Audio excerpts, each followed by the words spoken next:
Alrighty, everybody, we are live here at JP Football Fanatics. What's going on, Football Fanatics? This is your boy James here, back with you once again with another weekly review, weekly recap, weekly reaction videos, rants, whatever you want to talk about, whatever you want to call it. It's up to you. I don't really care, but I call it recaps, reactions. I call it whatever comes to mind.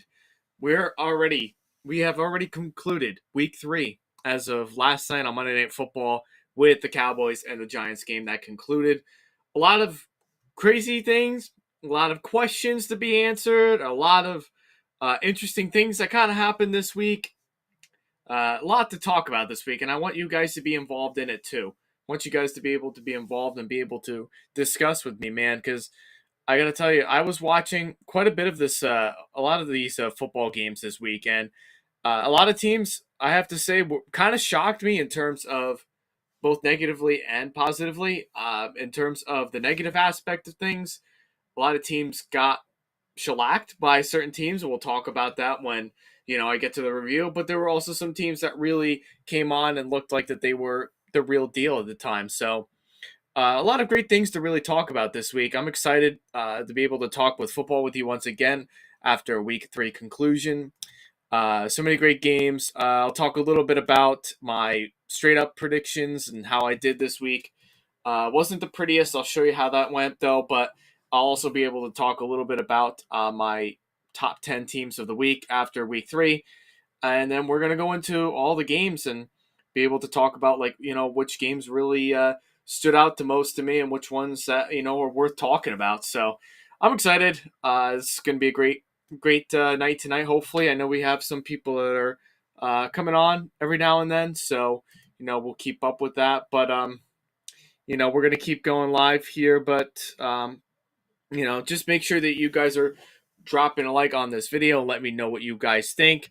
Also, leave some comments down below as far as what do you want to see from these videos and future videos, and how do you want me to improve throughout the season? How what else do you want to see from me to really talk about? And just talk football, man. I want to talk some football with you guys. I'm so excited about every week. I look forward to Tuesday and Wednesday nights because these are like the times that I can use some of my time and be able to discuss with you about football games and everything that happens. So drop a like.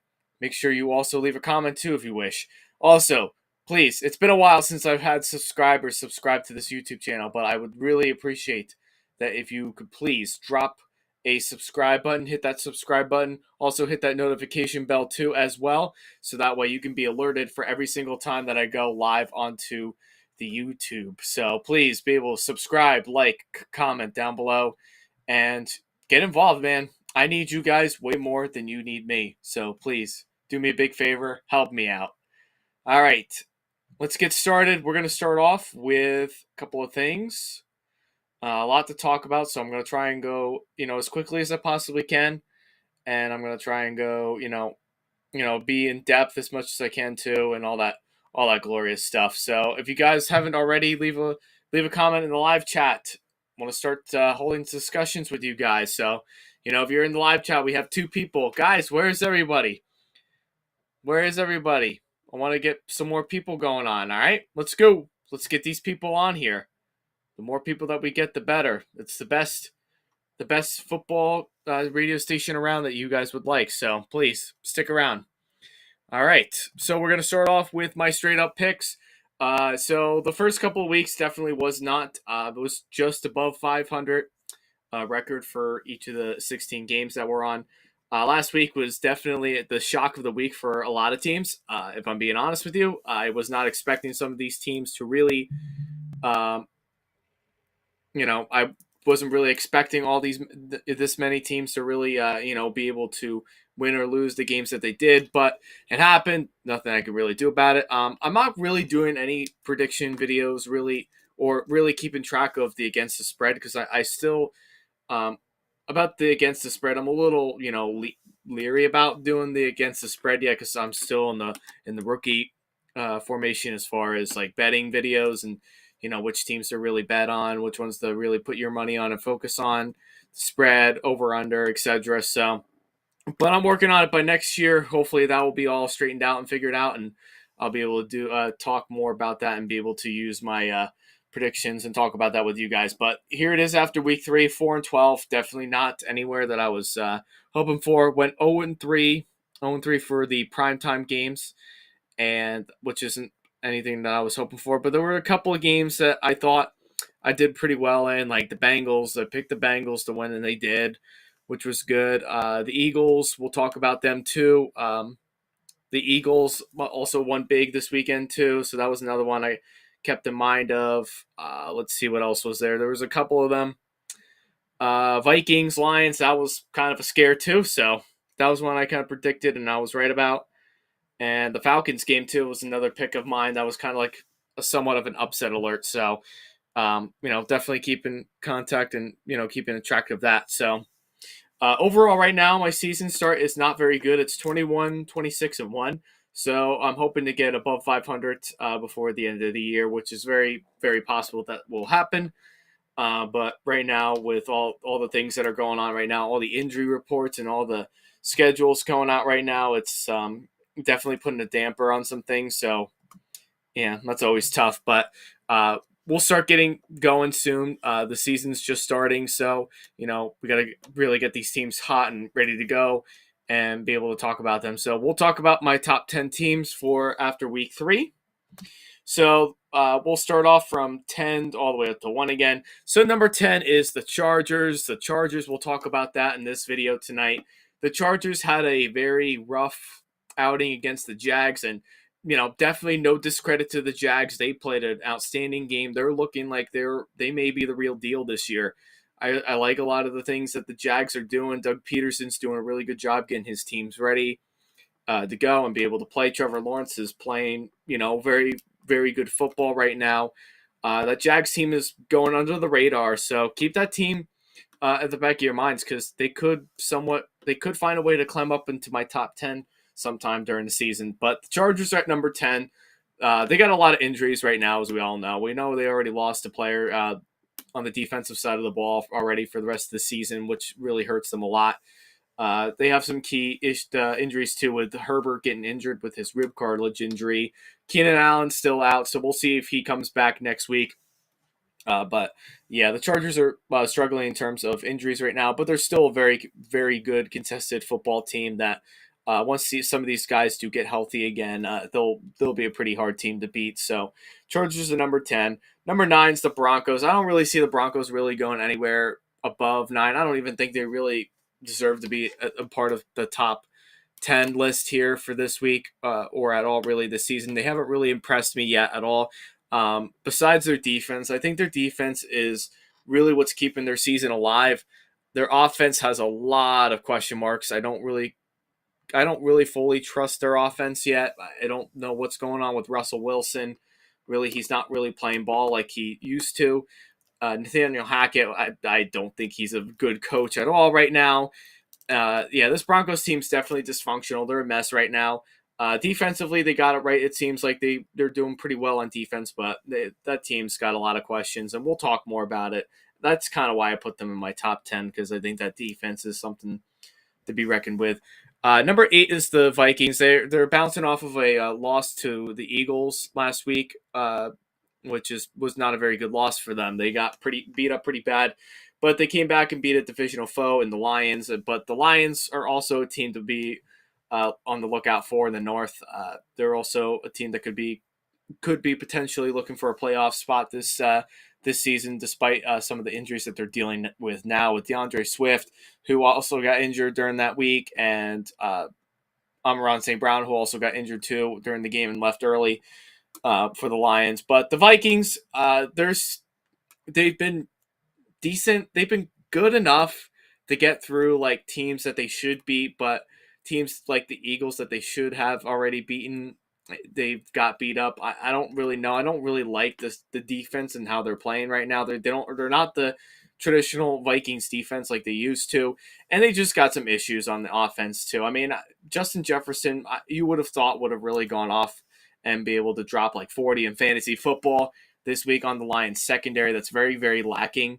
But that didn't end up being the case. And Dalvin Cook's injured yet again, which leaves to Alex Madison stepping into into the starting role for next week, very likely. So, I mean, there's definitely things to like about the Vikings. If everybody was healthy and everyone played good football, they definitely deserve to be higher on this list. But for this week, no, not really. They just squeaked by the Lions. That they're on paper they're probably just about the same as the Lions, really offensively, but defensively, their defense is slightly better, I think, right now than the Lions.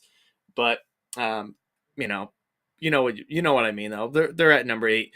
Number 7's the Eagles. I not that high on the Eagles, but what I did like about them last week and what I admired about the Eagles last week is how big of a lead they jumped into when they played the Commanders, which really wasn't too much of a shock that they jumped out to a 24-0 lead right before the half. But they're playing good offensive football right now. Jalen Hurts is actually playing the best football of his life right now, I believe, in my opinion.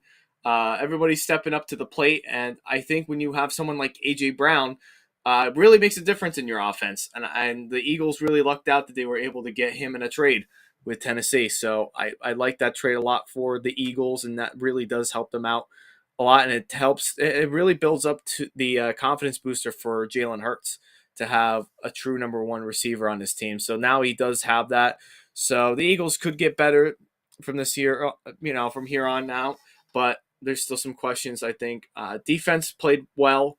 They played well the last couple of weeks, but we'll see how they go throughout the rest of the week. Once they really start getting cooking, and once they get like other teams on their schedule they play, we'll see how true they really are and how real they are after that. So they're 3-0. They're 3-0, and they deserve to be in the top 10. Number 6 is the Chiefs. The Chiefs suffered a very tragic loss to the Colts, a team that they really, I guess you could say they dominated pretty much the whole entire game. We'll talk about it, but definitely a lot of questions as far as like offensive play. Defense actually showed up for the most part. They matched up very well against the Colts offense.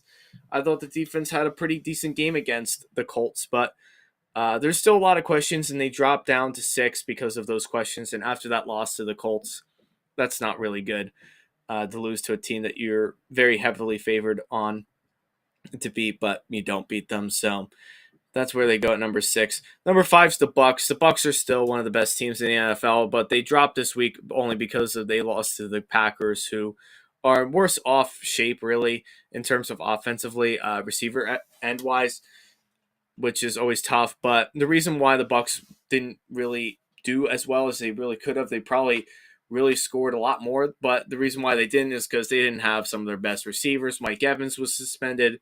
Chris Godwin's still out for a little bit. Julio Jones was also out too. He's still out, so that really hurts in the deep threat for Brady. So really, they were really reliant on Russell Gage to really get the ball going and get this game and this team really into the position of being able to win, uh, as well as Leonard Fournette too. So, but Bucks dropped to number 5. They lost to the Packers, and give credit to the Packers. They played a good game. Their defense looked very sharp for most of the game. But they dropped to number 5. Number 4, I was not expecting them to put them this high this season, or at least this early. But the Dolphins definitely deserve some credit to be in the top 10. I like what the Dolphins have done so far this season. Offensively, they've been doing such a great job. It really makes a difference for Tua in terms of the passing game. He's got 2 really fast receivers. This team's really fast. This team could beat you in any given way. So I like the way the Dolphins are playing right now. We'll see how they really do throughout the rest of the year. But it really seems like right now Tua's got the most confidence that he has. He's playing his best football now that he's got true receivers that he can throw, have like in terms of the deep threat. But he's playing pretty well right now, and that Dolphins team deserves to have some credit in that. So does Tua too, because he actually looks pretty good for the most part. Number 3 is the Packers. They beat the Bucks. That's always impressive. If you can beat a team like Tom Brady and the Bucks, anytime you beat them, you deserve to be credited for that. But they move up to number 3 because they beat the Bucks, which is a very, at least a top 5 team.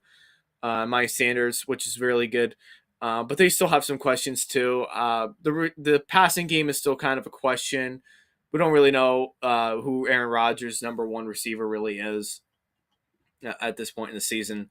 So those are some questions there. But I thought the defense looked pretty sharp for all of the game, pretty much except for that final drive for the Bucks where they drove all the way back down and could have been a game potential tying game. But they deserve to be credited here, despite with no really any receivers. That deserves to be credited for that.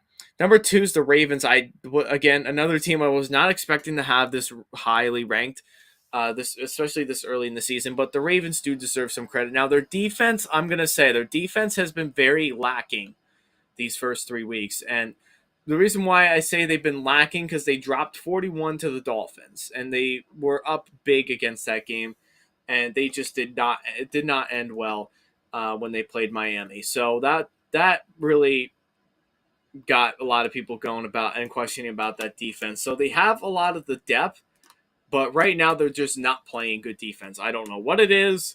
I don't know why they're not playing good defense. I think a lot of it is just on their defensive coordinator, who's just been blowing a lot of really big plays and allowing quarterbacks to go deep on them and have broken coverage. So they got a lot of things to clean up defensively, but I have to say Lamar is playing really good football, which is not a surprise. I knew he would be very good in terms of the passing and the rushing yardage. He leads the rushing yards right now on his whole team, which is pretty sad because the quarterback normally does not outrush more than any running back, but they're out. But they have a lot of injuries though on that offensive side. They should be getting J.K. Dobbins back. They got him back last week. Didn't really do a whole lot for them, but the Ravens do deserve some credit though, where credit is due. Devin Duvernay is actually turning into be a good enough receiver to get down the field and make some big plays for Lamar. So that's primarily, I think, him and Rashad Bateman are going to be like the 1 and 2 receivers that I think Lamar is going to really rely on the most to be able to make some big explosive plays. And then Mark Andrews too is elite. He's the best right now. He could be the best tight end in this league right now, outside of Travis Kelce and George Kittle, of course. Then number one, the Bills. I know the Bills. I know, yeah, they lost to Miami, which kind of stinks. That definitely stinks when you don't have any timeouts and you don't get the snap off in time and you lose based off of that. That's always a heartbreaking way to lose. But the Bills are still the best team in the AFC, in my opinion, or even in this whole league. I don't have a lot of concerns about them right now. I think they're going to be just fine. Josh Allen will bounce back next week and be able to play better. The defense, a lot of questions around that defense right now. They have a lot of injuries. Micah Hyde, who I believe I heard that he's going to be out for the rest of the season, which is a big blow for them. But once they get other defensive players back, like once they get Jordan Poyer back, the key parts of the defense that they do really well, and Tre'Davious White, like all those safeties and and those linebackers, like once they get all those guys back, they'll be just fine. I don't have a lot of concerns for them, but this was kind of a fluke for them to lose the way that they did to Miami. And again, it's not no discredit at all to Miami. They've been playing good football, but the Bills at the end of the day are just the better team. All right, so we're gonna rewind back to Thursday Night Football. We're gonna talk about a couple different things. So the Steelers right now. So I did have the Steelers at number 10 for being one of the at least in my top 10 teams after week 1, and they had a decent impressive showing against the Bengals, which is good, but ever since then their offense is just absolutely trash. They're not doing anything. They can't run the ball with Najee Harris, which is a shame because I really thought Najee would have been a vocal point for this offense and get this running game going for them, but he hasn't been able to do much. And at this point, who really is to blame for the Steelers' offensive struggles? I think there's a lot of blame per se for a lot of different reasons, and I think a lot of it is Matt Canada's offense. I just don't think. I think with Mitch Trubisky, and I like Trubisky. I've always defended him when he was in Chicago, and I've always said this kid really deserves a lot of credit and has kept a lot of his teams into a lot of games that he's lost or won in years past. So I don't blame it all totally on Trubisky. But I think if you just don't have the right offensive playbook for Trubisky to be successful, and that's when he struggles most. So we didn't see him when he was the backup to Josh Allen last year. We didn't see him play very little at all. Even the games that the Bills absolutely blew the doors off of some teams, and they blew out a couple of teams last year, quite a few teams last year. But what Trubisky does do well in terms of his quarterback play is something that Ben Roethlisberger hadn't done in quite a long time. When the last few years at least, he just wasn't as mobile. There are things that Trubisky is very good at. He is very mobile. He can make some big plays outside of the pocket. He can get out of the pocket. He can scramble. He can make a few yardage off. He is a pretty fast quarterback. He is very mobile that way, and he can gain you a couple of yards on the offense. But a lot of things in his passing game, yes, he does have a great deep ball. He is, I have to say, for a guy that has never been that much respected, and as far as like everybody really criticizing Trubisky, you've got to give him credit where credit is due. He throws the ball down deep. It may not always come out the most accurate way possible. Just watching this Browns game was pretty hard for me to watch from a Trubisky standpoint, but he can throw the ball deep. I think if he would just focus more on his accuracy and be able to read the defenses more, because he has a difficult time reading defenses. He doesn't see when a defense is going into a coverage. For whatever reason, he sees, if you watch the film that is analyzed by like a bunch of different YouTubers that do, which I don't normally do watch them, but when I did watch this game, it was such a slugfest for the Steelers. I couldn't bear to watch any more of what I was watching.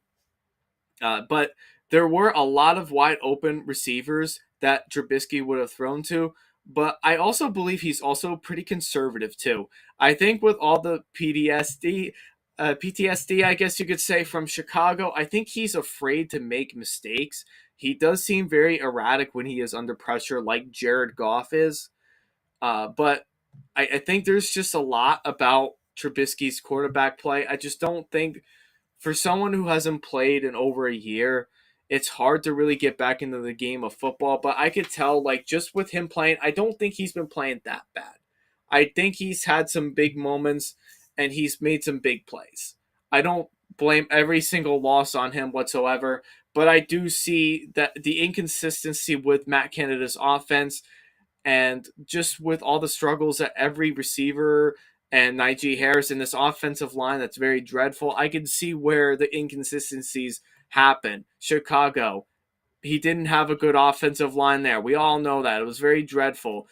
Matt Nagy's offensive scheme didn't fit the scheme that Trubisky fit well in. And now with Matt Canada as his new offensive coordinator, that's sort of the same thing too. He's playing in an offense that's he doesn't feel mostly comfortable for. It's more, the offense is set more for like a pocket passer quarterback and clock manager, and he's not a pocket passer. He's not a clean pocket passer.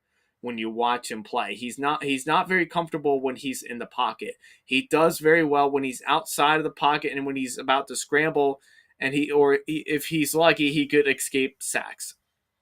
So I don't blame it all on Trubisky. I would say very little of it is really Trubisky, but more so on Matt Canada's fault. Also, I think he's just not a very good offensive guy for Trubisky. I just don't think he fits into the scheme. But he's also been not a very good, offensive coordinator for as long as he's been with the Steelers. So I see why the Steelers want to keep Trubisky in, but if they're not going to help him out, if they're not going to fit his needs, it really wouldn't kill them if they did start Kenny Pickett. And I wasn't really the biggest Kenny Pickett fan coming out of the draft. I'm not really too keen on any of the quarterbacks that got drafted out of the draft this year. Uh, wasn't really crazy for a lot of them, really. And Kenny Pickett really was kind of the only quarterback that I believed was a true round one, even two. Maybe I think they got him a little bit too early for a round one. But is it really the worst thing to get him going and get him playing for this team? Because we already know Trubisky's not the long answer. We already know he's not the long-term answer. So when you draft a young quarterback like that and you want Trubisky to be your guy to mentor a young quarterback in Kenny Pickett, I'd say at this point now, and right now, while the season's still new, would it really hurt to play Kenny Pickett? I don't think so. I would say, well, let's start getting him acclimated to this offense. Let's find like ways that we can see him really be successful, because I think no matter who you put in at quarterback, it's not going to be a pretty offense. It's not a pretty offense, regardless of who you put in at quarterback. I don't care who it is. There's just a lot of problems for the Steelers team that it's going to be another long year for them. And if they even make the playoffs, man, I don't even know. I don't even want to think that far ahead because it's way too early in the season. But I don't know. They just right now they're just a hot mess right now that they need a lot of work if they want to even get better this year. So, despite the Steelers' loss, the Browns on the other side of the ball looked impressive. I thought Jacoby Brissett, for a guy that's not really a full-time quarterback, I don't think he's obviously he's not a long-term answer. Once Deshaun Watson comes back, then he's definitely going to be starting over Brissett. But what Brissett does do well, and I admired him for doing it when he was with the Colts, he does scramble out of the pocket. He can make some plays with his feet, and with his as far as his passing game goes, he does throw a good deep ball. I think his deep ball is very underrated for someone like him. But there are some things too that he is very limited to. I think he does hold on to the ball for way too long a period. But since he's been with the Browns, he's already got 2 wins under his belt. He probably could be 3-0 realistically if he didn't lose that game to the Jets, where they decided to be up 2 scores and then they decided to lose in less than 2 minutes left. So this Browns team could be really 3-0. So with all that being said, can the Browns make the playoffs without Watson? Well, think about some of the games that they do play outside of. So now they already played the Steelers. So let's take a look. I'm going to pull up their schedule real quick. So they've already beat the Panthers, which I didn't think was going to happen. I thought Baker would have, and I really wanted Baker to really beat them pretty badly, but I kind of knew that wouldn't happen. But they've already beaten the Panthers, and the game that they should have won last week was the Jets. That's a game they should have won, but they lost that game. Uh, and they just beat the Steelers, which really wasn't a shocking victory for them. But I thought they put 29 points on the board, and against a defense of the Steelers, that's at least a top 5, top 10 unit for at the very least. That's impressive. I think there's a lot of things you could say about the Browns that you can like. I think Amari Cooper's getting acclimated to the offense. I think Brissett is definitely doing a good job with getting him going into the offensive scheme of things. I think he's putting a lot of trust in him, and it's working out pretty well for him. I think obviously the run game was never an issue. Nick Chubb and Kareem Hunt are the best running back duo in this league. I don't care what anybody says. They've got one of the best run games in this league. Great offensive line. Pretty decent, underrated defensive line, but not the greatest. Pass rush isn't terrible. Secondary is kind of lacking. But this is a Browns team. Let's take a look at their schedule. So they've got the Falcons next week. They got the Falcons. Now with the way the Falcons are playing, that could be an either way game. The Chargers, if the Chargers are fully healthy, the Chargers can definitely win that game. But if the Chargers are not fully healthy, the Browns could win that game. The Patriots, who are struggling right now, and now just lost Mac Jones for potentially a multiple weeks. That could be a win right there already for them. The Ravens could be another win for them in Baltimore. The Bengals, that could also be a win. Believe it or not, they could actually beat the Bengals. The Dolphins, toss-up game, but Dolphins are playing good football, so that's kind of a question mark. The Bills, another team that they can compete with, they could potentially beat, but Bills are just very superior. Bucks is a tough game. I don't think they really go in, and I don't think they really beat the Bucks at home. And then Deshaun Watson comes back in Week 13 against the Texans. So without all that being said, like we're talking, 8 games right now that besides 2-1 right now. Outside of 2-1, there are a lot of games in here that they are heavily favored to win, or not heavily, but they should be favored to win some of these games. The Falcons, Patriots game, Bengals game could be a potential display, a game that's a divisional game. Ravens they could beat. They've given the Ravens problems in the past. That could be another game they could beat. Dolphins possibly. So yeah, there's definitely a lot of games here that I think Brissett can take them to win this game. So I really wouldn't be that shocked that the Browns made it to the playoffs. And heck, I probably wouldn't even be shocked if the Browns even won this division right now.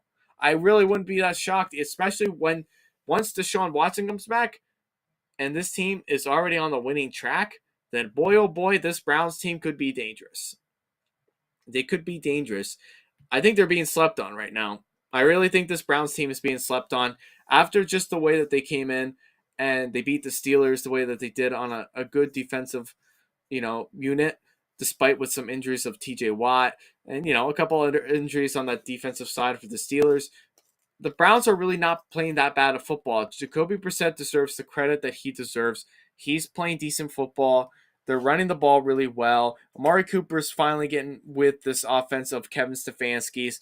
This Browns team is very slept on. I would not be shocked if they made the playoffs outside of some teams who aren't playing well in the AFC, and we'll talk about that. But yeah, I like what the Browns are doing right now. I like some of the things that they're doing offensively. I think their defense is very underrated too. They could be very slept on too.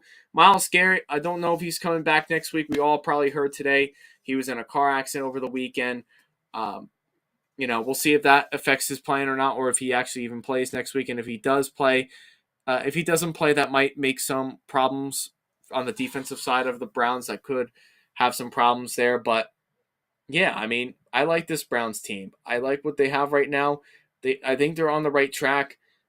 They could be a better team. They could be a playoff team to look out for, in my opinion. If Brissett plays good football, he continues to play good football under Stefanski. They could be dangerous. All right, so next game. The Miami Dolphins, all right, are 3-0. I'll say it again. The Miami Dolphins are 3-0. I was not expecting the Dolphins to be 3-0, especially this early in the season. I thought they would have had at least 2 losses already. So the Dolphins beat the Bills. That's their best win right now, I would say. I think that's probably going to be one of the best teams that they're going to beat this year, and they deserve credit. I think Tua looks good. I thought he did good for the most part. Tyreek and Jalen Waddle, they're the answers for all of Tua's problems that nobody really liked Tua because he couldn't throw a deep pass. Well, now he's got 2 really good, really fast, deep threat receivers of Tyreek Hill and Jalen Waddle. Now they can get going. And with an offensive mind of Mike McDaniel, with his scary offense that he has set for this team could be dangerous. And personally, I think they're better than the Patriots right now. I truly believe that they're better than the Patriots in terms of their roster, that is. I think they just have a better roster. You take a look at what the Dolphins do have. They have great receivers. They probably have 2, maybe even close to 2 of really elite receivers right now, Tyreek. And I think Jalen Waddle will probably be at the elite level by the end of this year, I think, because that's how special Jalen Waddle is. The run game is getting better. I think Chase Edmonds, now at this point, should really be the full-time starter for them, because when I've seen Raheem Mostert play, take some snaps in the backfield, he really hasn't really done a whole lot for their offense or get the run game going. I think Edmonds at this point should continue to keep getting the snaps, because I thought Edmonds had a pretty good game, honestly. I think the Dolphins are looking good on the run game. That is not the most explosive run game for them, per se. It's really not. But what the run game for the Dolphins is something that was non-existent last year for this team. They had to pass every single play. Last couple of years they've had to, at least. With Tua, they had to rely on Tua. But now they have all this help now with running backs. They've got really legit receivers that are deep threats that Tua can throw the ball down to. Now that we kind of know where he is in terms of Tua, in terms of where his accuracy is, we knew that his accuracy was never a problem. I always thought he was one of the most accurate quarterbacks in this league, but mostly because of his deep ball. He didn't always have the strongest arm, but with the deep balls that he has thrown, were kind of impressive to me. And with the Dolphins and the way that they're playing, they're playing good offense, but yet they're also playing good defense, and their defense deserves a lot of credit. I thought Xavier Howard played excellent coverage on a one-to-one matchup with Stephon Diggs. If there was any reason why the Bills lost this game, was not just because of the injuries on that defensive side, but with the legit receivers that they have, the Bills, Gabe Davis came back after being out last week. Stephon Diggs coming off of a huge game against the Titans, but he wasn't playing any legit corners that matched up well with Stephon Diggs or could keep up to his speed. But the Dolphins do have that. The Dolphins have that with Xavier Howard, and I thought he played excellent against Stephon Diggs. He took Stephon Diggs out of the equation. When you take out one of your best receivers and you can't find anybody else, your other receivers, or you can't really get the run game going, if you can shut all those things down, you're going to win a game on defense. That's how impressive they've been on defense. And probably, quite truthfully, if Brian Flores was still the head coach, this defense probably wouldn't. They probably would have only surrendered 3 points to 0 points on the Bills. To be quite truthful with you, because he is a defensive mind of a coach. But with Mike McDaniel's offensive scheme, their offense looks definitely much more on track than they were the last couple of years. Their offense looks explosive. Tua's looking the best that he has already in year 3. He's taking big steps forward. I think getting Tyreek was a big help for him, and having Jalen Waddle really contribute to this offense, it's incredible. This offense for the Dolphins, they can be extremely dangerous. Now, the Bills, on the other hand, didn't play a bad game. They threw the ball 63 times with Josh Allen. And Josh Allen did not have a bad game at all. He threw for 400 yards. He threw for 400 yards. You can't go wrong with that. But there was a lot of things that he normally does well with that the Dolphins just were able to execute, and they were already game planned for what they were going to do with Josh Allen. So if he wanted to make plays with his legs, they limited the amount of the plays that he made on his legs. They also took Stephon Diggs out of the question. They covered him very well. They double covered him at times here and there on man coverage. The Dolphins did everything they could to prepare on defense to slow down the game of the Bills. And if you slow down the Bills offense, which we've seen before, when the Bills offense does not get a fast start, they struggle throughout the entire game. That's what they did when they played in the Miami game. And you have to also really think about it too in this kind of standpoint. Miami is a very hot place to play. So when you're in southern Florida and the temperatures are really humid and whatnot, the teams like Buffalo and New England and even the Jets kind of do too, you're playing in really cold weather and you're used to that. Your body's already used to that. When you're playing in a different humidity down in South Florida, it's a big difference between that versus what you are in the north. So that also explained why the Bills also lost this game. But there were also some questionable play calling that really happened too. I think that at the end of the first half, I thought that play with Stephon Diggs, I don't know if I really liked that play at that time. I think they really should have I think at any point when you're that close to the red zone or you're close enough to your opponent's territory and you feel like, you can execute, I feel like you're either going to throw a Hail Mary into the end zone or you try a field goal from there. And the worst that could happen is if you do try a field goal, you miss it. It's no big deal. We'll go back in the locker room. We'll figure it out. But I think, and maybe that's more of a conservative look on that in terms of that.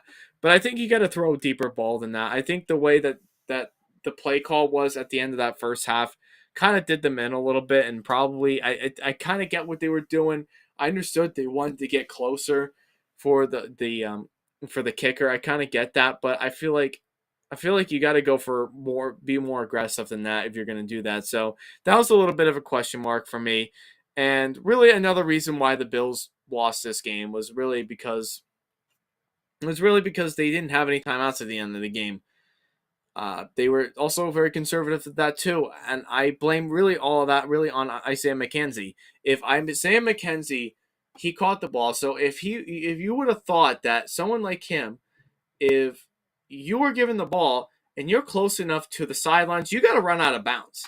You've got to run out of bounds. You got to conserve that clock to the best.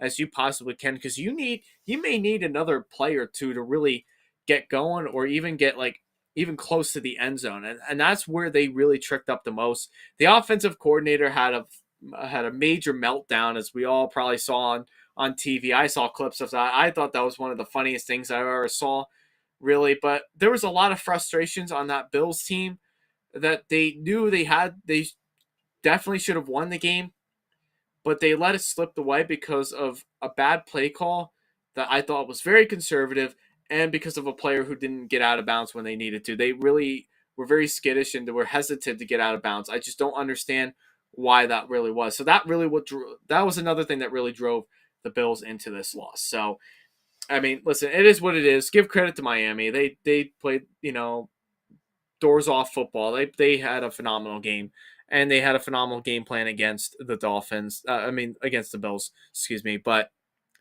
that's just how it works. But Bills, I'm not worried about them. They're gonna bounce back. They're still the best team in the AFC.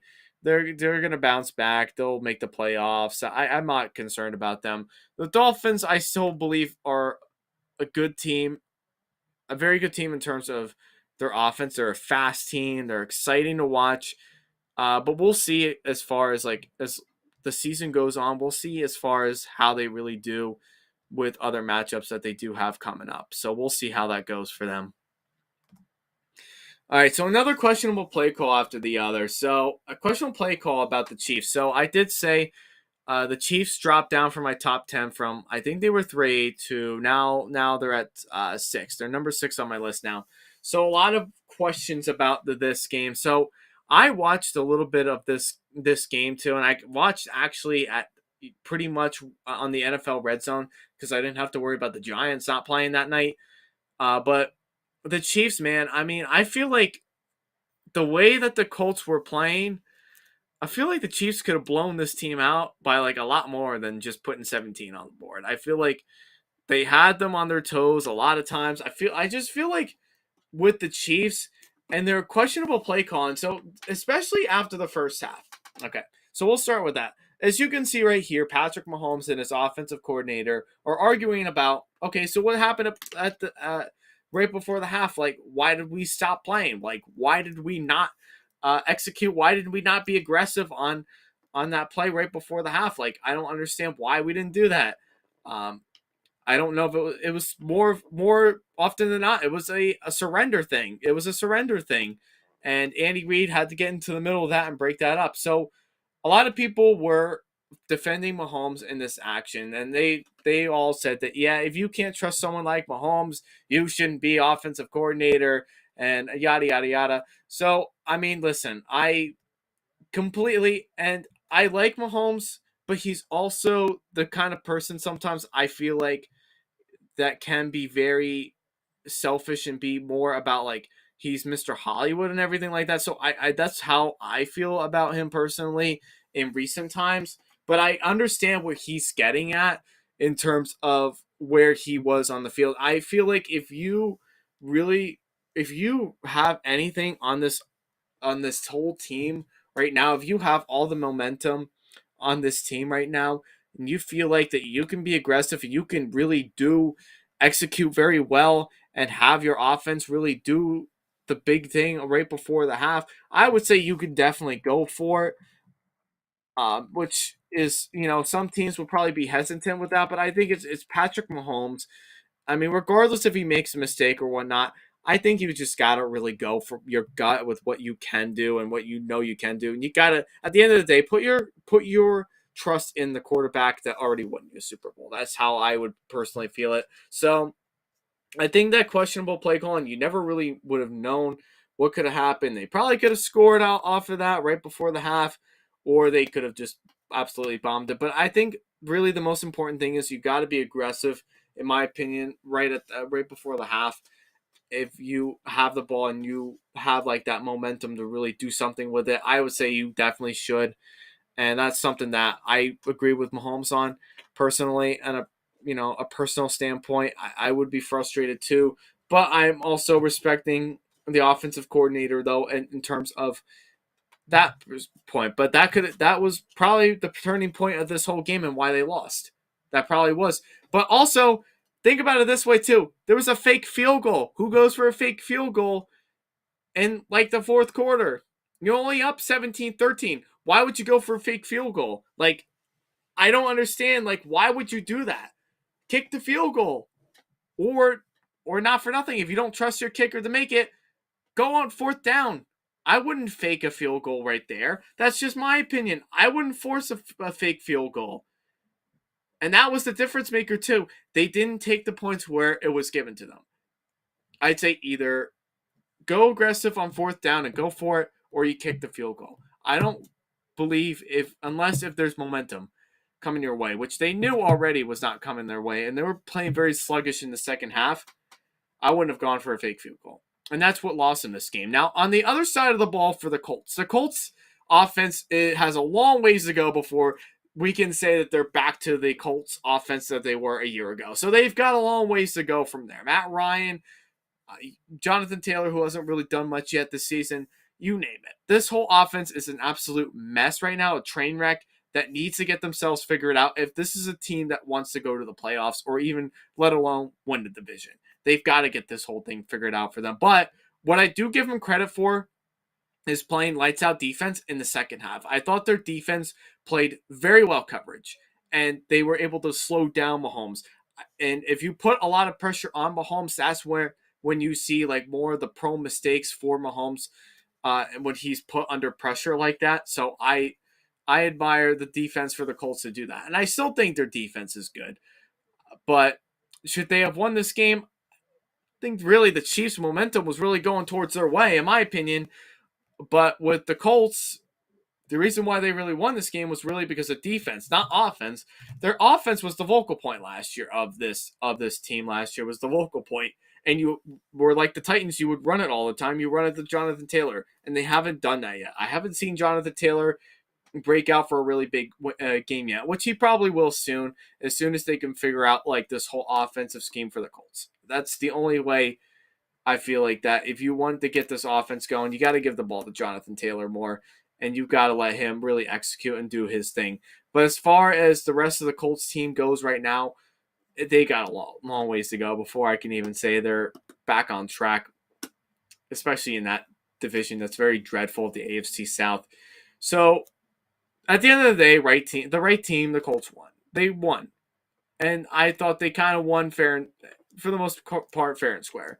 I think there were some questions and penalties that happened in that game, but I digress with that.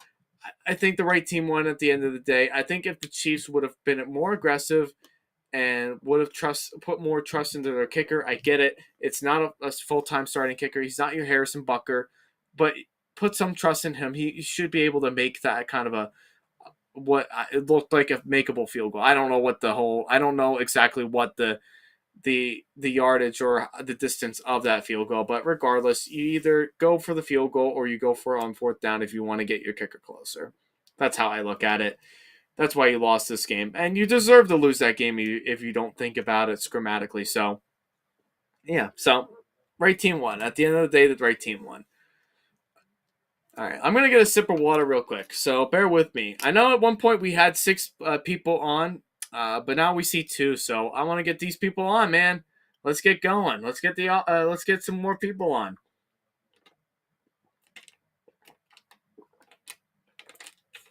Also, if you can, please leave a comment down below too, if you're able to. All right, so a team that I said would be a sleeper team this year. Are they still a sleeper team? Well, let's take a look. So, at the end of the day, who are the Saints? What kind of team are the Saints? What kind of team do they want to be? How are they doing outside of Sean Payton, the Sean Payton era, at the end of post Sean Payton era, I guess you could say? Well, let's take a look at a couple of things. So, Jameis Winston, we'll start with him, and I think he takes most of the accountable things for this Saints team. The Saints are a team I thought would have already. I would say the Saints would have been the team that I felt that could have already made a name for themselves that teams would want to watch out for. And I still stand by that. I think the season's still young. It's still new. It's fresh. So I think once these teams really do get going, guys, just know something. The season is still new. I give every team the benefit of the doubt. I give them a lot of time to develop pretty much the whole season. If they're not cutting it, I'll say they're not cutting it. But right now, with the Saints, right now, they're a hard team to figure out. I can't figure out if this is a playoff team or if this is a team that's just absolute trash. But we know they're not trash. We know the Saints are not a trash team. But how do we know that? Well, Alvin Kamara, who's probably your best player on your team, Alvin Kamara. We'll start off with him, who fumbled and didn't get the whole lot of reps. He didn't really get into the passing game that he normally does. He's the running back that kind of he can go in for the passing ball. He can pass, uh, run, rush for some yardage. Yeah, he's been non-existent. He hasn't really done anything, and I think a lot of it is just injuries. I think the injuries are really killing him. And with running backs, when they're overused by so much, and Alvin Kamara has been overused a ton since with Drew Brees. When Drew Brees was even playing, he's been overused a lot. And so, guys, when you look at a running back, and you know if a running back is very valuable, you would think that most teams would want to rely less on them and focus more on heavy pass because this is a passing league nowadays. Well, in this case, no. When you overuse running backs, like when you overuse Alvin Kamara's or Christian McCaffrey's, or Dalvin Cook's, those are like the three main culprits of running backs that get hurt year in and year out. And when they get injured like that so much, it just shows you that how much pressure they're being put on and how much they're being used in an offensive scheme. So I haven't seen a whole lot of Alvin Kamara yet, and I think the injuries do make a big difference. When Alvin Kamara, when he does play in these games, he does good. He makes the offense of the Saints look good. And he's only missed one game out of the 3 weeks where Jameis looked extremely lost, and their defense tried to bail them out. But you know what it is, though? It's not just because of missing Alvin Kamara. It's not Michael Thomas. It's not Jarvis Landry. It's not really any of them. I mean, offensive line's not great, but it's definitely serviceable that you can work around with. But you know who really the biggest problem really is on this team is Jameis Winston, the quarterback, is the biggest issue. He's reverting, from what it seems, he's reverting back to his old Jameis Winston days where when you have a coach like Sean Payton, okay, Sean Payton worked a ton around Jameis Winston when he was the backup for Drew Brees. And even last year before he got hurt, you see a difference in Jameis Winston and the way of how he plays. So Jameis Winston last year was 14 for 3 in touchdown interception ratio, which now that would be impressive, but I digress. It was mostly because of his really after once he got injured was when you kind of see like the stats look like they're a fluke, but they're really not. They're not really to tell us the full story of what he really was. But I digress with that. But when you look at the first 7 weeks that he played last year, and just by watching like him play, you could tell that coaching makes a big difference for Jameis Winston. And I think with Sean Payton and how he used Jameis Winston to do some of these big plays and whatnot there, like Jameis was so conservative last year that he didn't turn the ball over very much when Sean Payton was coaching him. He wasn't a big turnover machine. He was quite conservative. He was able to take the check downs and he would throw the big ball, the big deep play when the opportunity was given for him to do so. He didn't force anything down this field. He just didn't sling the ball like we know he's done when he was with Tampa Bay and throw 30 picks a year. So I think he's reverting back to his old ways and his old selfish ways with him using the football, and he's playing too much hero ball is what I see from someone like Jameis Winston. He's playing too much hero ball that he feels the need that he has to do everything on his own. And that's not the case. The talent that he has around them, they've been playing subpar. They haven't played up to expectations, but you put a lot, but you can't expect them to do a whole lot if Jameis is not making the right decisions. That's all it really comes down to. It's that and coaching.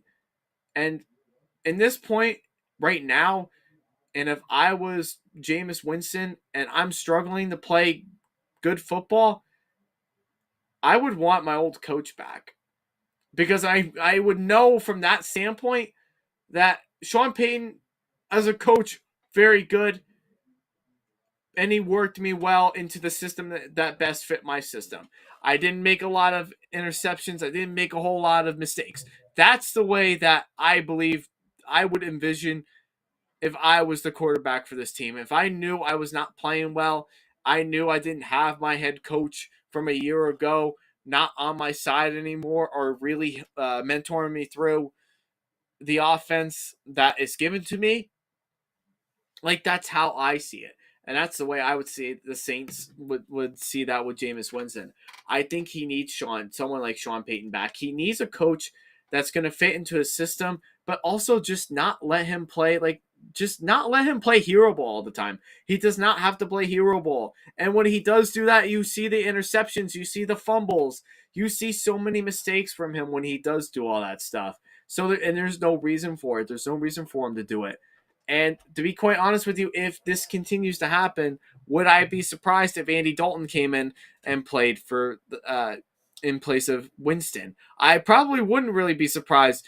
Even the years with Dalton, and Dalton is not all that much better or worse off than Winston is, if I'm being honest with you. And I like Andy Dalton, but with Andy Dalton, I don't know. I mean, what do you guys think? Like, I want to know what you guys think about that.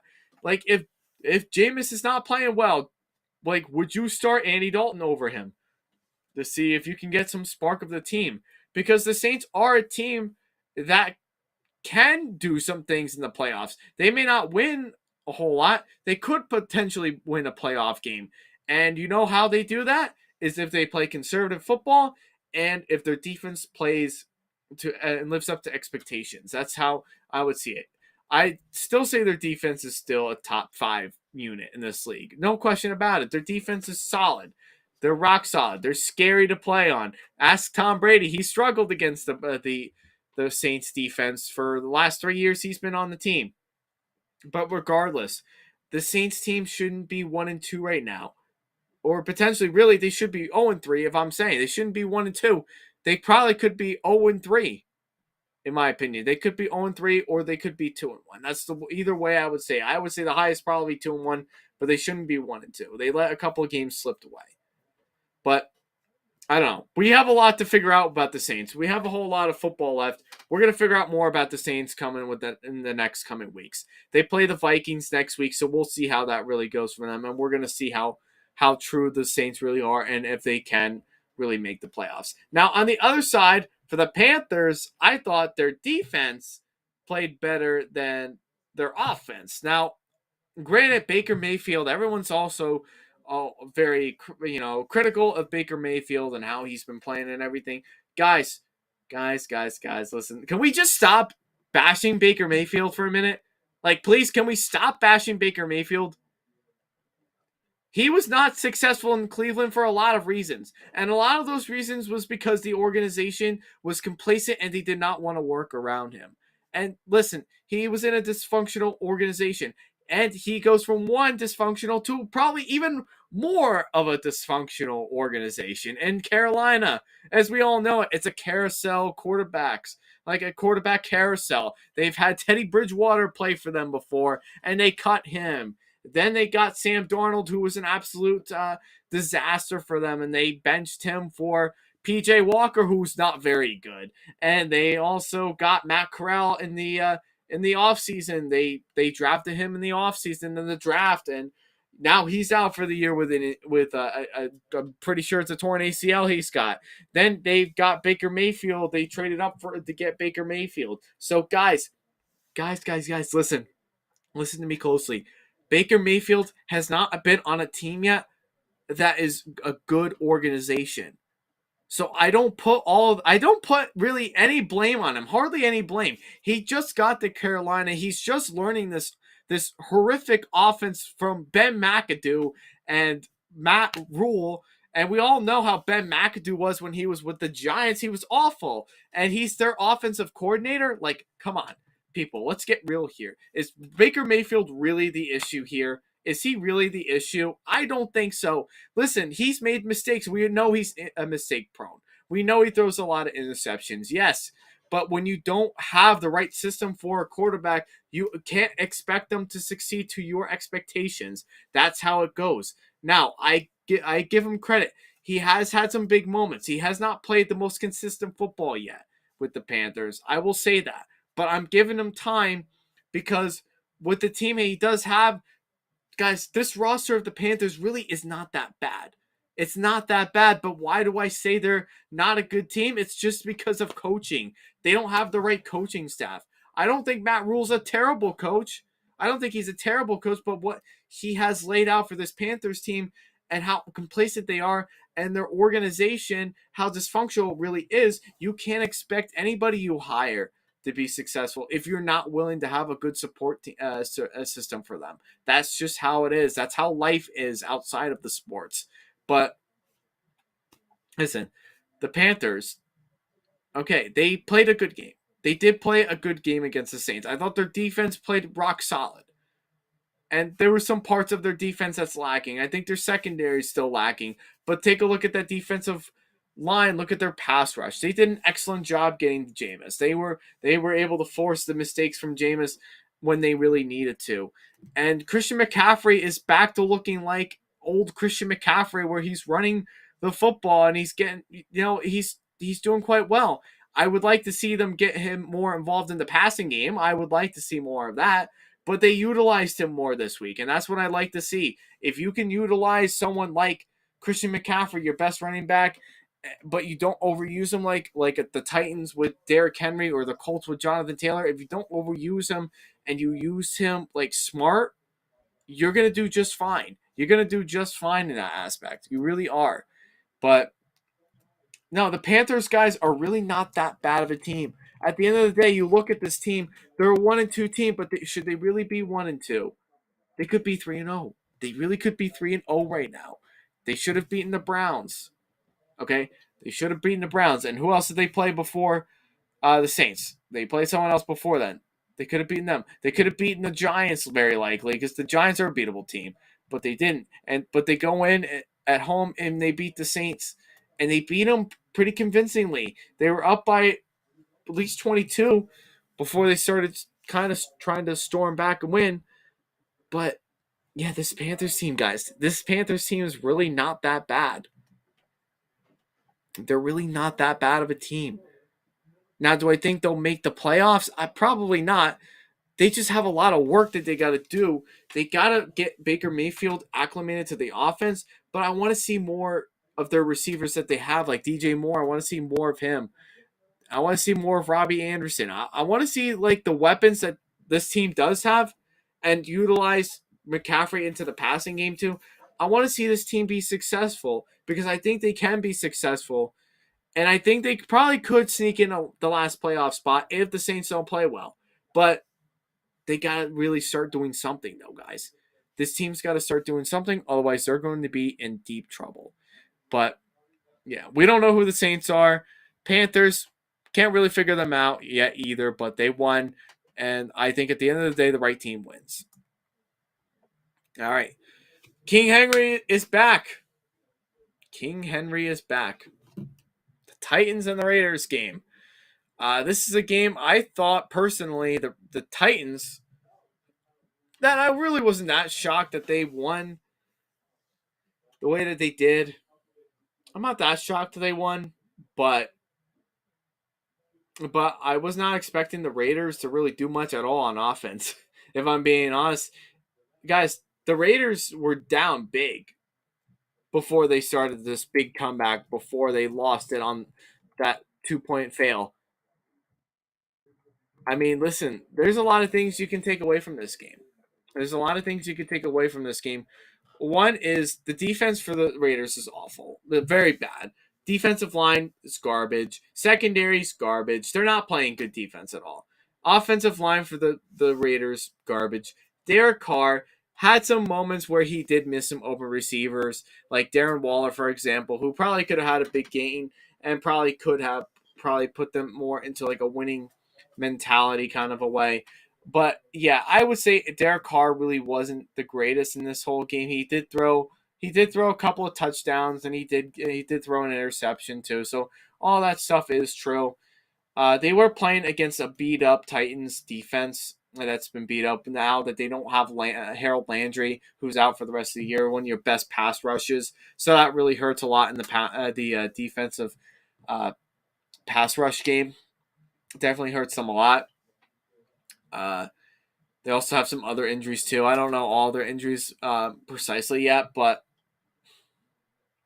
yeah, man. I mean, there's definitely a lot of issues on both teams that I really wasn't like too crazy to really focus on or really pay attention to that much this week. But the Titans looked like the old Titans that we all used to know and love. And that was strictly focusing on the run game. Now, Derrick Henry had the best game out of the 3 weeks that in September that he's played. I thought he played a phenomenal game. He looked like the old Derrick Henry. He got way more carries. He had 20 carries and rushed for 85 yards and a touchdown. So he did really well there. But what I also liked too, and I would like to see the Titans do it more, but I doubt they'll do it, is that they got Derrick Henry finally more involved into the passing game. And he got 5 receptions, which is something that you don't see from Derrick Henry. He's not the best receiver in terms of when he's in the backfield and you want him to get involved in the passing game. He's not very good in the long pass. He can get a short pass here and there, but he drops that a lot, honestly, if he does throw some in the backfield here. But that's what you got to do. You do need to get Derrick Henry involved, and you got to get him back on track of where he is. So that was good to see Derrick Henry get back into the swing of things. Ryan Tannehill didn't play all that bad of a game. I thought he was 19 for 17. He threw 264 yards, touchdown, interception. So he played a fairly contested game of football. But the things that do struggle that I kind of do concern more about is more of uh, his receivers. I think he's got to really get himself going with the receiver end of the game. Like, we don't really know. Can Traylon Burks really play football? I don't know. I haven't seen him really do a whole lot yet. I don't think he's like the A.J. Brown of this team that they all once had and they all loved. He's not A.J. Brown. He's not Adam Humphries that can get you open here and he can get open here or there, or Corey Davis. He's not any of those players. But I guess if you can get him, if you can find ways to really get him useful into your scheme, he can do some things well, but he's no A.J. Brown now. Let's just put it that way. Robert Woods is kind of washed. I think his time is pretty much done almost. Austin Hooper is not really doing anything for the passing game either. And really what hurts them the most too is their offensive line that's just still dreadful. But their offensive line, guys, I don't think their offensive line for the Titans really played all that bad. They did have some big breaks here and there. But they also they played well. I thought their offensive line didn't play as atrocious as they had the first couple of weeks. So give them credit there. I thought the Titans overall played a fairly contested game that could have probably blown them out a lot more, but mistakes happen. It's you never play mistake-free football. All that does happen, and I think with Mike Vrabel, you got to put your trust in your coaching staff too. Mike Vrabel is a very good coach. I would say he's probably close to top 10. Maybe he's just at the cusp of top 10 coaches in this league. Whatever team he does have, he's going to scrap the best team that he possibly can and do what he can. And as a defensive mind of a coach, I think he's going to scrap around. I think this defense is way better than it was 2 years ago. And even last year, too, they were kind of starting to get hot. But I think he's going to do what he can to really get like the best that he can with the team that he does have and not as much of elite talent as he used to. So I don't know. The Titans will get it figured out eventually, but they're definitely looking like they looked like the old Titans again with the run game and Derrick Henry being more involved. So I give them credit there. Now the Raiders are 0-3. So how worried should they be in terms of being 0-3? I would say if you're a team right now, let's just put it this way. Right now, if you're a team in the AFC West, you're not playing good. Let's put it that way. nobody really in the AFC West, like I even thought the AFC West was going to be like a barn burner division where like everyone's going to play against each other and everyone's going to split with one another. Yes, that's probably all still true. I still stand by that. They will eventually, I think all teams will probably split within one game with one another in that division of the West. So I still can see that very well being the case. But also too, the Raiders definitely should be concerned. I believe they should be concerned with how they're playing right now because they're 0-3. Guys, this is a Raiders team.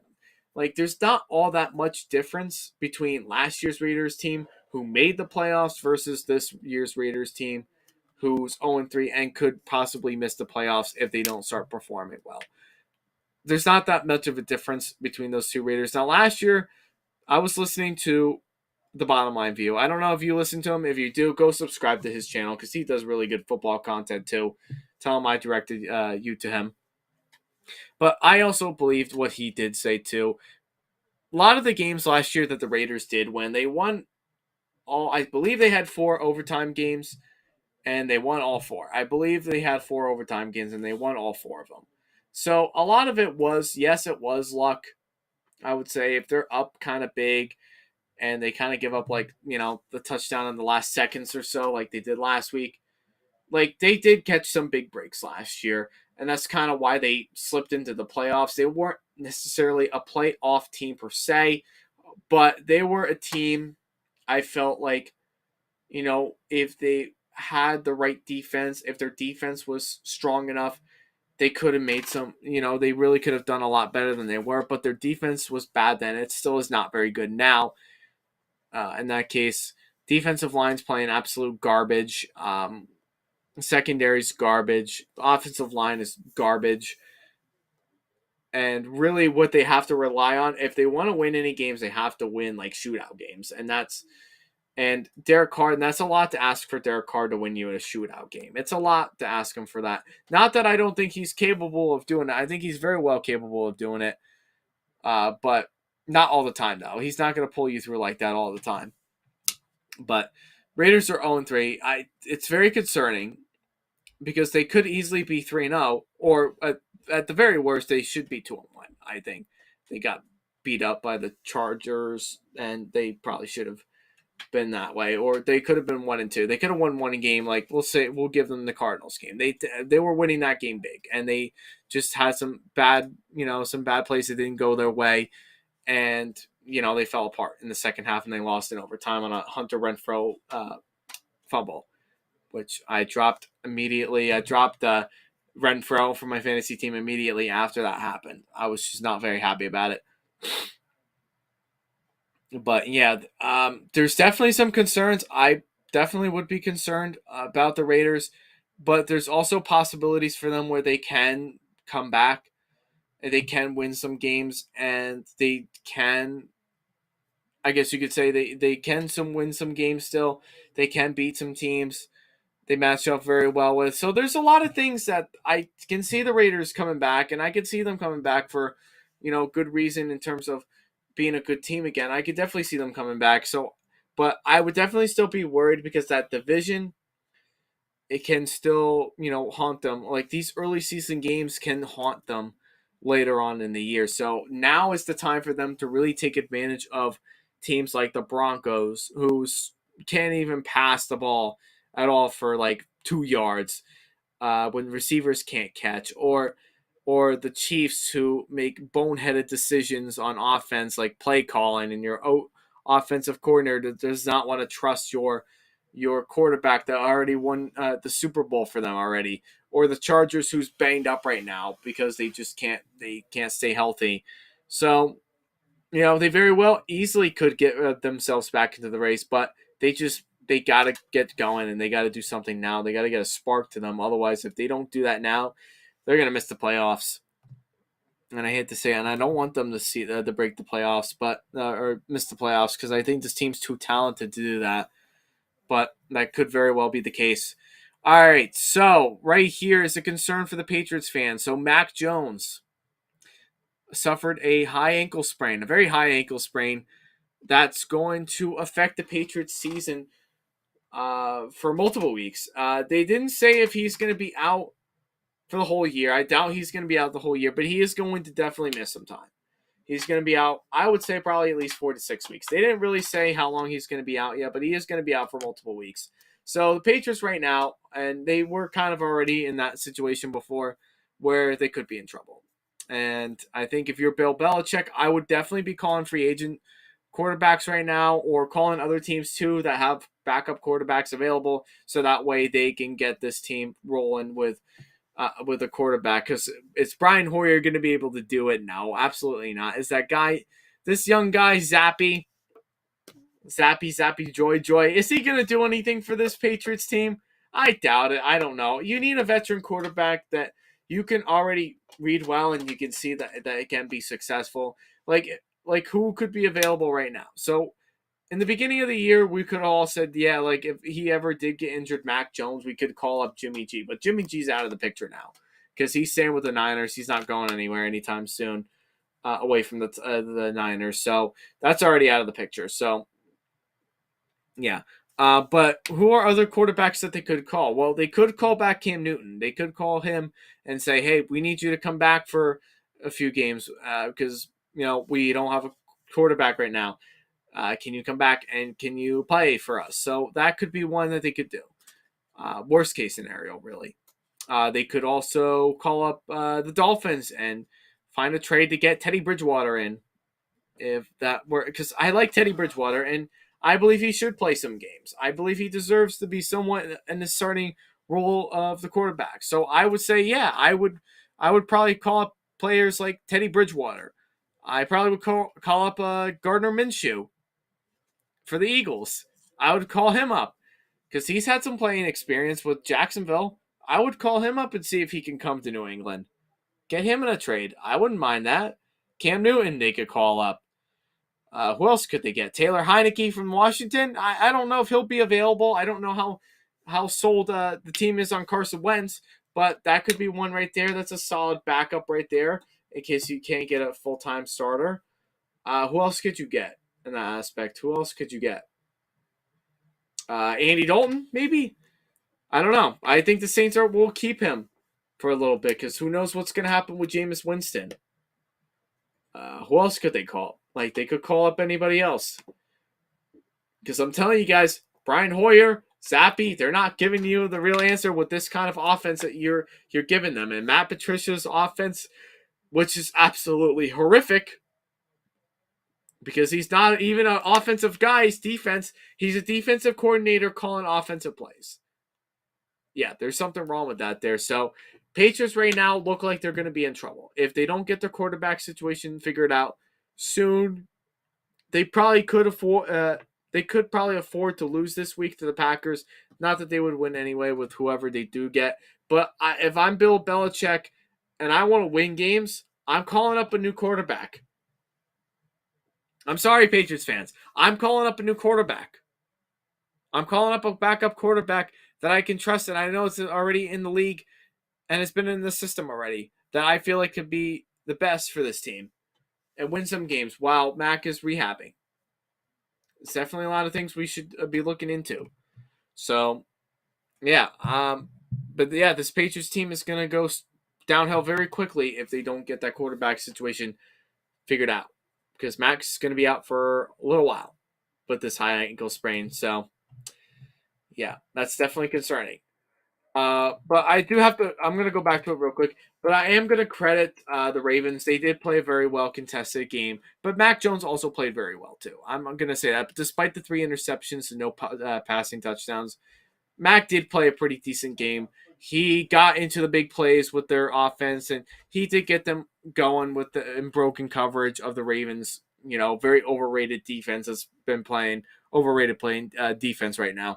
So, Mac played a pretty decent game, but Lamar absolutely stepped all over the Patriots defense, which I was not expecting to happen at all. You would have thought that someone like a defensive mind of Matt Patricia, who's calling offensive plays, and Bill Belichick, who's also another defensive mind, you would think that these guys would have already been able to figure out and you contain Lamar Jackson like the Jets did and contain him from making like his big throws on the ground and in the air. So I give credit to the Ravens there. I thought they did a very nice job. They absolutely shellacked the Patriots offense and defense. He torched that defense all over the place, left and right. So they played a solid game for the most part. I thought they did at least. And the Patriots, honestly, really didn't play all that bad on offense. But the reason why they didn't play all that bad is because of how bad the Ravens defense has been playing. So that's how I look at it on that one. But I'm not gonna really talk too much about that because we already kind of know where that kind of goes. So yeah. All right. Next game we've got. I'm gonna take a sip of my water, but listen, we got 3 people going on right now, guys. Drop a comment down below in the live chat. Let me see what you guys are doing. If you haven't already, please place a like on this video.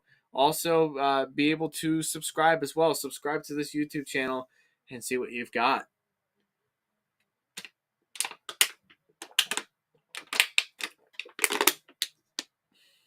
All right.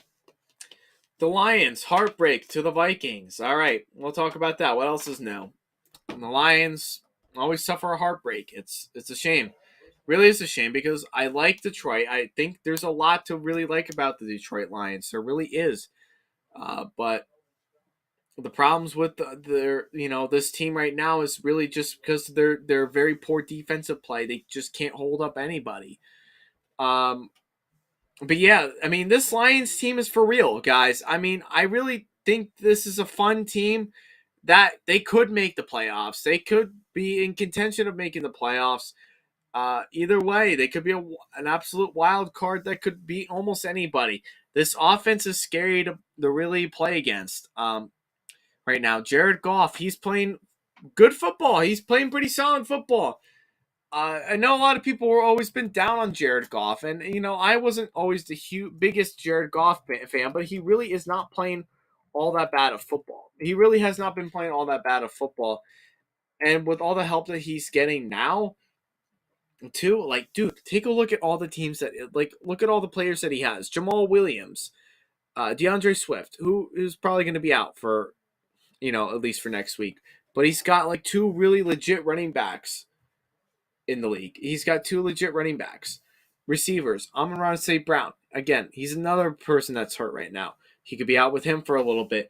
DJ Chark, who can make you some plays. TJ Hawkinson. Josh Reynolds.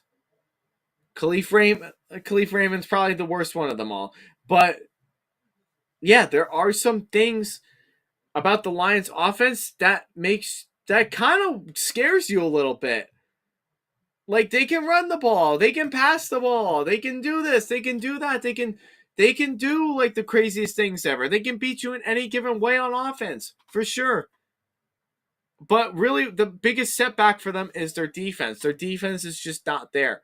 That can beat this, but that can beat any team, really. They just don't have a defense that can beat anybody. Now, if you're talking about the Vikings on the other side, the Vikings offense looked very subpar, and their defense is not very good. Their defense was bad against the Lions, and which it's a disappointment because I really was hoping for a Vikings return of their defense to play back to the way that they used to be, but they have not been able to do that yet, and I don't see them really progressing any further on defense. But you got 2 really good offenses with 2 very weak defenses. But for the Vikings team, they could have lost this game very easily. If they didn't get Adam Thielen or KJ Osborne involved in this game, there's no doubt in my mind that the Vikings could have easily lost this game.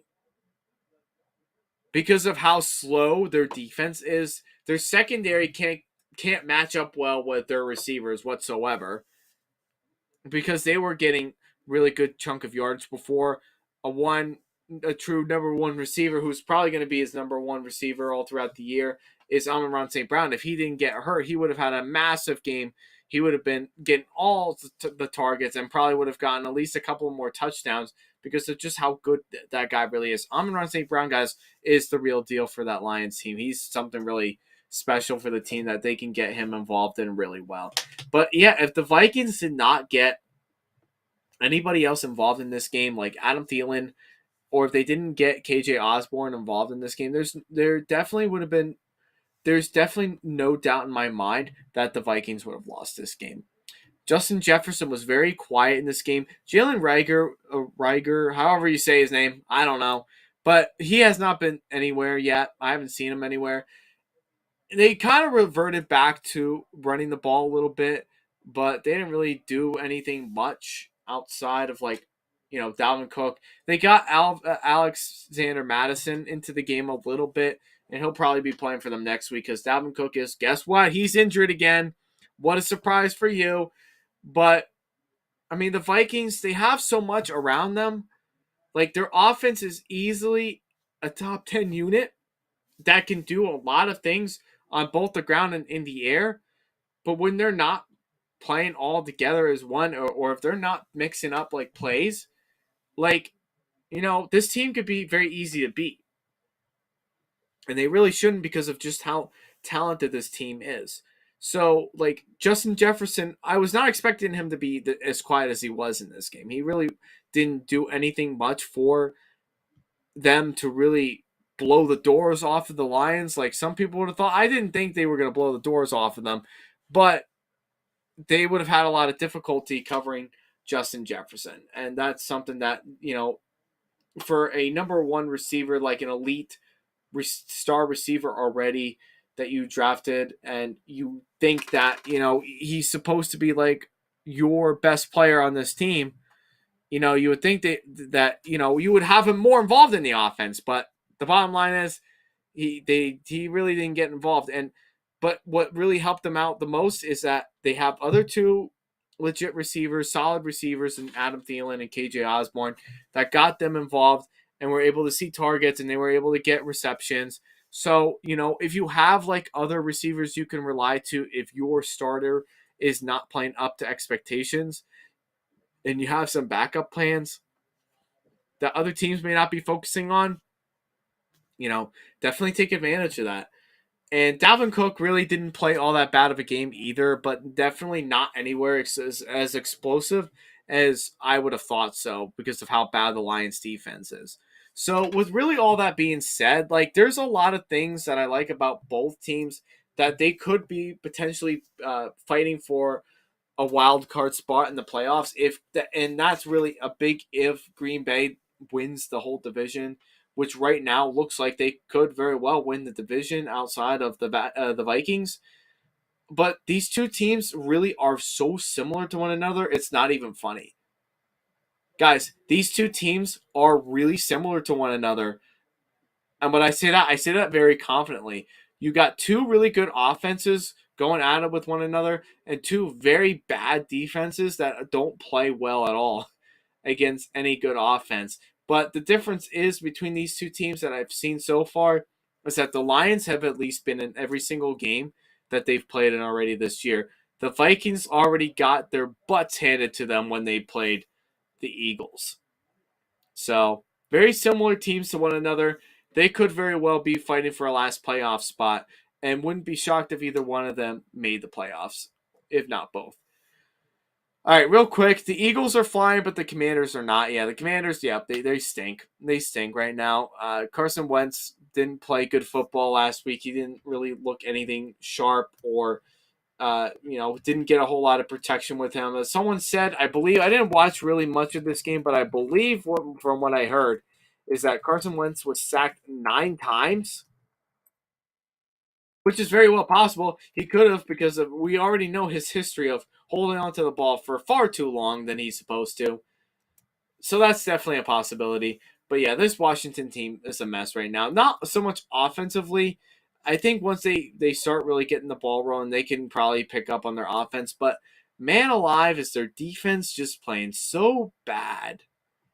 It's so sad to see because of, guys, look how talented their defensive line is. Their defensive line is so talented that they should be getting a pass rush going every single play. But no, what do? They let Jalen Hurts run all over them, and they let him throw the ball to wherever he wants. He gets like a wide open AJ Brown, or they get a throw over to what's his name? what the heck is his name? Devontae Smith. They're letting like guys who don't usually get like the shine of the day make big plays. This defense for the Washington Commanders is so concerning right now that like it makes me want to puke. Like I just can't watch their defense. I really can't watch their defense play for the life of me. There's just so much about their defense. I don't know. I don't know what's wrong with them. I just with the talent that their defensive line has, you would think that they'd be able to get pressure every single time out when it's a pass rush, but they haven't done it yet, man. Like that's just so concerning. That's very concerning when you have that much talent on a line, but you can't do anything with them. Chase Young, he's still not really back yet. I don't know when in the world he's going to be coming back. But when he does come back, we'll see how different that this defensive line is. But right now, man, they're just so bad right now. This defensive line, they're just so bad. And quite truthfully, and I'm not an Eagles fan, but quite truthfully, the Eagles should have dropped way more than 24 points. They probably should have dropped 48. Just doubling that 24 with the with the other 24 to make it 48. They should have dropped 48 points on this team. And they could have done that easily. No doubt about it. They definitely could have done it easy. But the Eagles are looking like a good team that can compete. That's all I can say on them at this point in time. But the reason why I put them in the top 10 for this week, the reason why I did that because I felt like they deserve some credit for what they've been doing. Jalen Hurts deserves credit. Defense deserves credit. Like, the Eagles are playing decent football. I can't say they're playing bad. They're playing good football right now.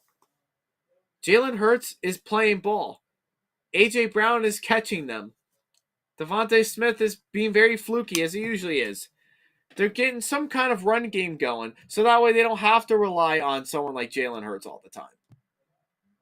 They're using Miles Sanders now to their advantage. They know they can run the ball. They need to use Miles Sanders. Their defense is playing well for the most part, besides the first week. But that happens. Like Darius Slay, who's a beast. He's been playing really well. James Bradbury, T.J. Edwards, Marcus Epps. These guys are playing all right. The Eagles are really not that bad. But once they start playing a really legit team, we'll see how that goes. But right now, they're rightfully so deserved with a 3-0 start. They really do deserve the 3-0 start right now because of how well they're playing right now. So that's how I feel on that. So Eagles are definitely flying, but we'll see as far as the later weeks go and see if they are the legitimate team that everybody thinks they're going to be. All right, so the Jags and the winning mentality. Yes, they are for sure. And you can just tell there's definitely a difference now between the time he was playing. Like, you could just tell the difference between last year's Trevor Lawrence with Urban Meyer. Guys, Urban Meyer, who's just absolutely dreadful in the league. I don't even know how he got a head coaching job in this whole league. But he was absolutely dreadful. And now with a difference down, a new change of coach of Doug Peterson, who I like to hire a lot. Liked him when he was with the Eagles. He's just a very good coach. I think the difference between a good coach and a bad coach, when you have Urban Meyer, he makes his team look terrible. And which his team was terrible last year. I will say that right now. The Jags were a terrible team. But this year with Doug Peterson, he's making the best of what he's got. So last year's free agent pickups that they got, Christian Kirk, he's doing phenomenal right now. He has to be Trevor's best receiver right now. He's playing incredible football. Rightfully so. Playing great football. I think that's what's keeping Trevor Lawrence alive is with Christian Kirk. He's playing absolutely phenomenal. James Robinson, he was not appropriately used last year in the run game, but he is this year, and he deserves to be the starting running back for this team because he's playing absolutely amazing. He really is. And he deserves to have more of the spotlight than someone like a Travis Etienne, who really hasn't done anything outside of like what week one, probably. He hasn't done anything since then. But you got Marvin Jones, who is a big help here and there too. Evan Ingram, yeah, he's not good, but he's getting involved. And their defense is playing lights out football. Are they the 2017 Jacksonville Jags defense where they sacked everybody all the time and they carried Blake Bortles to, almost to the promised land, all the way to the AFC Championship? No, their defense is not anywhere near as close as it once was in 2017. Nowhere near that yet. But there's a lot of things to like about this Jags team in terms of a coaching perspective and both of like the offense of how they look. They look almost unstoppable in some cases. They could be 3-0 right now, where they very well could be a 3-0 team. If they hadn't lost on that final drive for the Commanders, they would have won that game pretty easily for the most part. I think Trevor Lawrence outplayed. I think Trevor Lawrence really outplayed on that Washington defense and torched them up pretty well. But at the end of the day, Carson Wentz won, and that was rightfully so. But that was a game that the Jags, that was stolen away from them, and they could have won that game.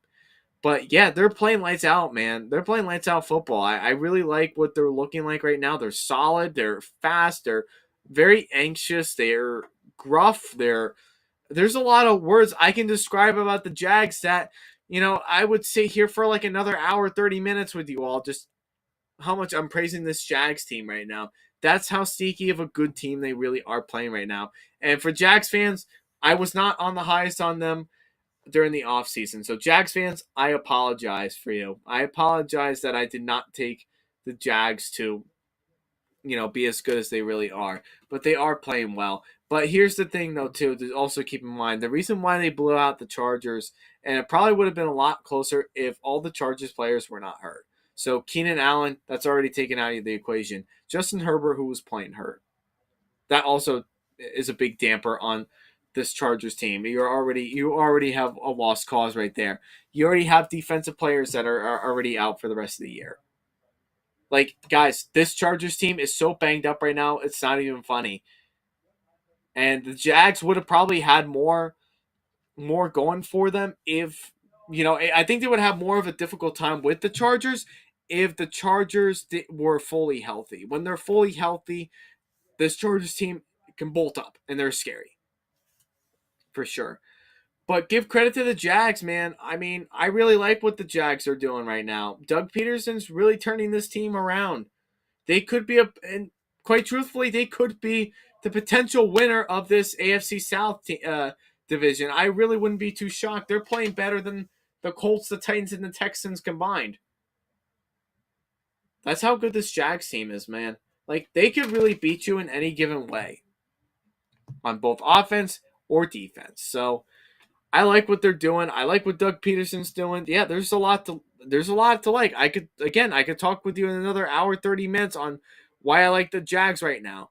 But there's a lot to like about them. And if you haven't watched any games yet from the Jags, you've got to watch these games, man, because this is a team you may not want to play right now.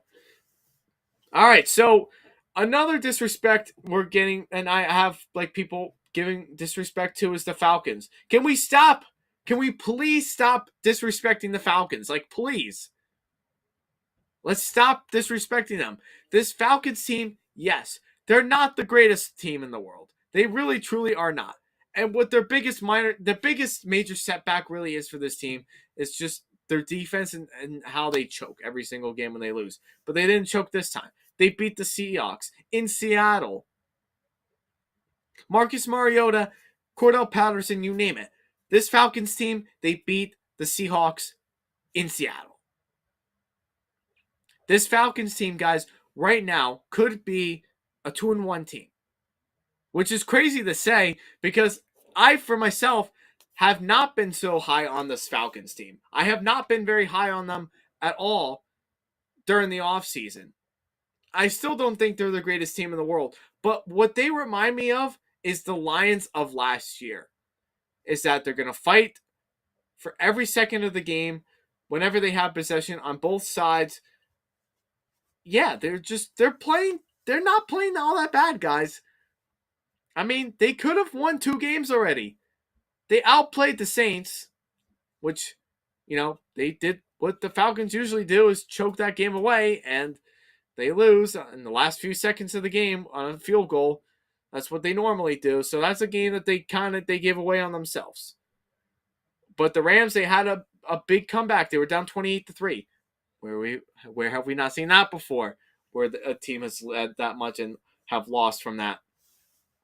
But they were down 28-3. Came all the way back on the returning Super Bowl champs, who right now have not been playing all that great of football. Almost beat them. It's impressive. Put 27 points on the board against them. That's impressive. And now they beat the Seahawks in convincing fashion. They did not choke this game away, which is something the Falcons always do. They like to choke away games. They didn't choke away this game. They did not choke away this game. Marcus Mariota is playing probably one of his better football than he did when he was with Tennessee. He's playing really good football right now. Now, does that make him a great quarterback? Am I saying he's the greatest quarterback of all time and he's a long-term answer? No, he's not. But he's serviceable. He's serviceable to the effect of where he can get you some wins. He might be able to get you a playoff spot, maybe a playoff win. He's that kind of guy. That's what he could do. But he's not going to do it because of just a lot of questions still around this team and the defense just not being all that great. But man alive, like Cordell Patterson, absolute beast. Drake London, absolute beast. Kyle Pitts, thank you, man, for finally getting involved in this offense. Great job, Kyle Pitts. You finally got yourself involved. You're not quiet anymore. You finally broke 13 points on my fantasy team. Thanks. Just thank you for getting more involved. And Marcus, thank you for getting involved in terms of running the ball. Doing what Marcuses usually do. So, that's all I got to say on that. We got to stop disrespecting the Falcons because they could be a much better team than we're giving them credit for. All right, Rodgers, he earns his second career win over the GOAT in Tom Brady. Okay, so this game was not pretty the entire time, the time when I was watching it. So, guys, just so you know, I didn't get to watch the whole game, so I really didn't know what was going on at the time until I was watching the highlights. But really, this game was just a defensive game. That's not all that surprising that it was a defensive game for either team because neither team has all good receivers. Brady doesn't have all of his starting receivers. He didn't have them all playing in this game. So it really doesn't shock me that this game was really as defensive as it was. But the right team won and they deserved it. And quite truthfully, the Packers, I felt like, could have really easily run away with this game. But why didn't they run away with this game? Well, let's take a look at some mistakes that they did. Aaron Jones, he fumbles right at the end zone. He fumbles right there where he could have easily scored. Bucks turn it over and they take over on offense. Mistakes that were happening. They were missing a fourth downs. They weren't really converting the big plays. And their biggest setback for this team, guys, was the way they were facing the Bucks defense. This Bucks defense is for real. Their pass rush, run defense, you name it, everything. Everything that the Bucks defense was doing was excellent against Aaron Rodgers and the Green Bay Packers. They were so on them the entire game. And they were on Rodgers for a lot more of the game than anybody would have ever really anticipated, knowing how elusive that Aaron Rodgers is and how he can find at least an open player to do, big things down the field. But that didn't happen in that game. It was just a defensive game where both defenses, I thought, played very well. Obviously, the Tampa Bay defense is top 2, no doubt. But this Green Bay defense, and I've kind of thought in the beginning of the year that their defense would be better than their offense. I don't quite stand on that point yet. I don't really know if that's a real statement that I can safely say and feel confident with. But their defense and how they were playing against Tom Brady, getting pressure on him, taking advantage of the weaknesses that they've been having on that line since the start of the year and started of a training camp. Like this defense has been getting to Brady. They got to Brady very well. Like they've done a really good job of the Packers side. That is, the Packers defense has done a very good job of getting to Brady, putting the pressure on him, and covering up like people like Russell Gage is like they're only your only like main receiver that Brady would be able to rely on. Like Cole Beasley's old. I don't know why they would sign someone like him into the league, but he's not really anything special in this league now. It's yeah, I mean, I don't know. I don't think so, but it was a defensive game. It was rightfully earned by Green Bay. I thought they did a very good job containing Brady. Defense played phenomenal. Rodgers had some good moments too, and I thought personally he would have really ran this game away with just the way they started, but they didn't. The Bucs defense slowed them down a lot and was able to contain them to the point of where it was all, the Bucs were taking over. But now I do have questions about the Bucs in terms of why did they take that delay of game when they were going for the most crucial 2-point conversion that they already faced this season. I'll never understand why they did that. And if you're a football fanatic, guys, please explain that to me and what was the logic behind that, because I didn't quite get it.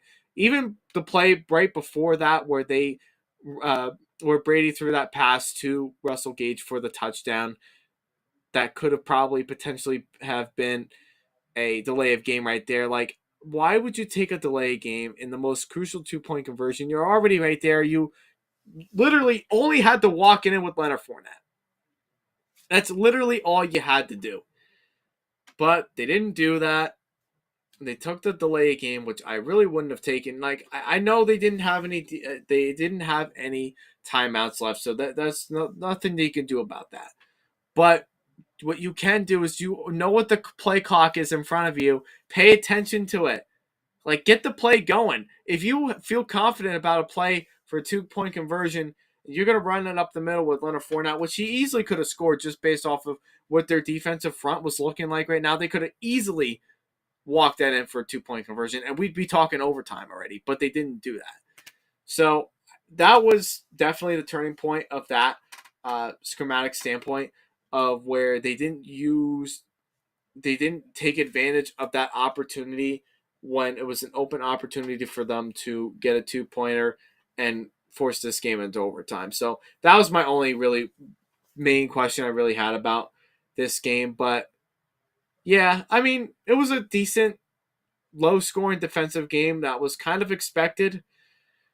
Some people probably, if both teams had every single receiver, like let's say if Aaron Rodgers had Adams still playing for them, and if Brady had Gronk, Evans, Godwin, Antonio Brown, if he didn't run out of the Jet Stadium last year, like this could have been a much more higher scoring game than it was this year if all those players had played.